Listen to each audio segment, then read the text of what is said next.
বড়সড় ধাক্কা উত্তর চব্বিশ পরগনার নোয়াপাড়ার রাজনীতিতে অবশেষে সমস্ত জল্পনার অবসান ঘটিয়ে তৃণমূল ছাড়লেন সুনীল সিং।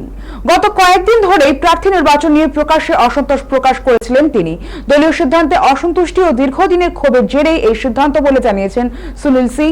তার অভিযোগ, দলীয় বিভিন্ন কর্মসূচি ও সাংগঠনিক কাজে তাকে উপেক্ষা করা হচ্ছিল। ভোটের মুখে তার দলত্যাগকে ঘিরে রাজনৈতিক মহলে নতুন করে চর্চা শুরু হয়েছে। পাশাপাশি বিষয়টিকে কেন্দ্র করে নতুন মাত্রা যোগ হয়েছে রাজনীতির সমীকরণে।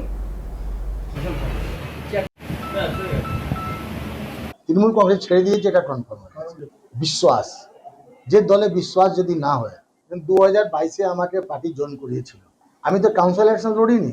তো দল যখন 2022-এ আমার দল নিয়েছিল পার্টিতে, 2022 থেকে 2026 অব্দি কোনো দলে আমার কাজে লাগাইনি। আমি বারবার আপনাদের মাধ্যমে বলছিলাম দলে কাজে লাগাচ্ছে না, বসিয়ে রেখেছি।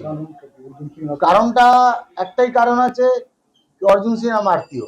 দেখুন, ছেলে বাবার সঙ্গে পলিটিক্যাল ডিফারেন্স থাকে। অর্জুন সিং তো অনেক দূরে রিলেটিভ আমার।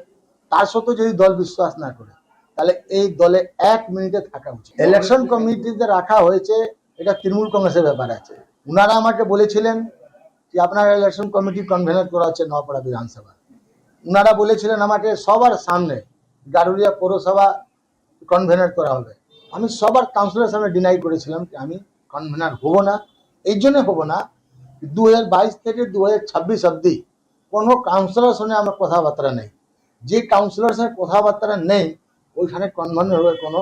নিশ্চয়ই রাজনীতিতে থাকবো, এই জন্য থাকবো যে আমার মানুষ সঙ্গে আমার রিলেশন আছে। একবারে বিধায়ক, 3 বারে চেয়ারম্যান, 25 বছরের কাউন্সিলর।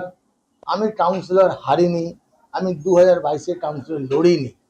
কাউন্সিলর জিতার হারার জন্য কোনো পার্টি সিম্বল আমার জন্য প্রয়োজন নেই।